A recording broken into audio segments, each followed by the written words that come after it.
Do you know that one of the biggest threats right now in the world is air pollution? It not only affects the people around us, it actually affects every one of us in the earth. Air pollution not only happens at the outdoor area, but in indoor as well. According to scientific research, respiratory viruses can be transmitted via air. That's why we think that it's very important to not only have outdoor air quality improve, but indoor as well, because we spend more time in indoor area. So here, ladies and gentlemen, it's really my honor to present you a beautiful lady, a specialist to tell us more on how to improve indoor air quality.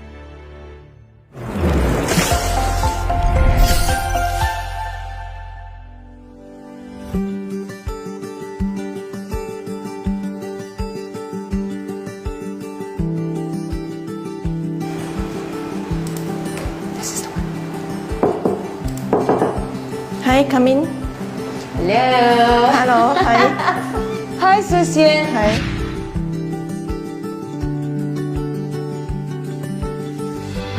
Taking good care of the environment and try to eliminate as much as possible the environmental triggers are very, very important. I feel that because my girl has got allergy rhinitis, so normally she sneezes in the morning and then she has this quite significant blocked nose. So after placing this unit in the bedroom, I can see significant reduction in terms of this nose block and this sneezing episodes in the morning. Yeah, so let's put it this way, prevention is better than cure, and it's even better if you do not need any medical assistance in this. Yes. This is the atmosphere sky. Correct, yeah. So like what you have mentioned to us before, like you have 2 units here, another few units at home. How many in exact? I actually have another 4 units of this size atmosphere at home, and one mini is a newly launched product too. So what actually gives you the selection on the atmosphere sky? In selecting a good unit of this air purifier, we have to look at the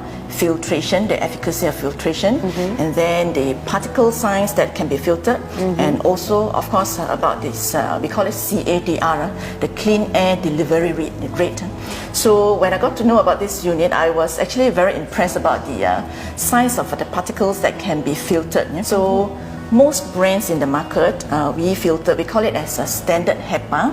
HEPA is this high efficacy particulate arrestor. Most brands in the market are standard HEPA, 0.3 micron, but this unit is actually 0.0024 micron.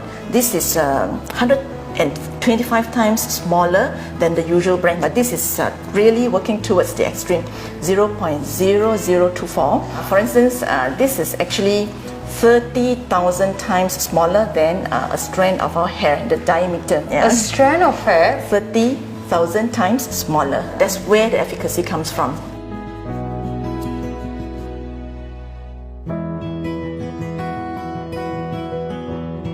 Actually, I would like to find out what is the common diseases that we have among children in Malaysia?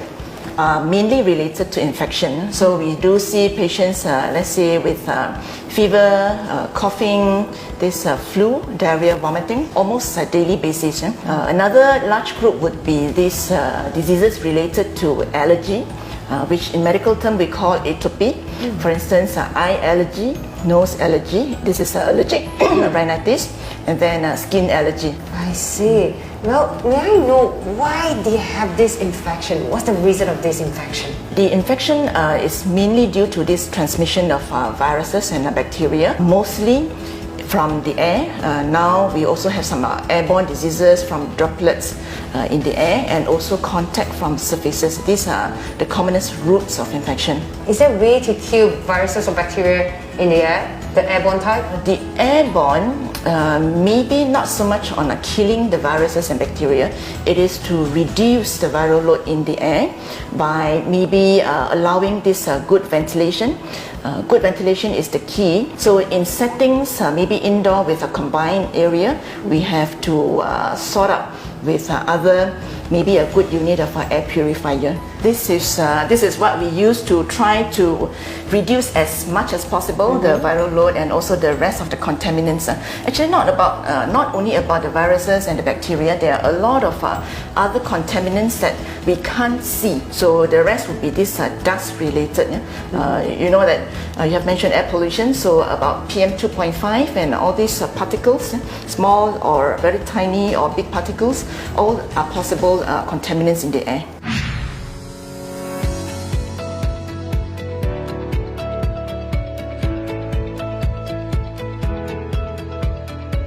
Susian, I have a very last question for you. As a child specialist, how do you think on environmental phenomena affects human health? In terms of health, actually genetic factors play important roles, but not to forget about these environmental factors. Because in the past, we may not have that much of pollutants and contaminants in our environment, but nowadays we have to really recognize the existing of this polluted environment. So that's when I realized there are a lot more for us to do. There are some limitation for us that we can't change the environment of these household settings. So that is the responsibility of the caretakers as well. Totally agree with you, Susian, as we always believe that it's very important for us to identify the roots of problem and prevent it, because prevention is always better than cure. Once again, thank you, Susian, for joining us here. It has been a fruitful session. Thank you so much for having me. You are most welcome.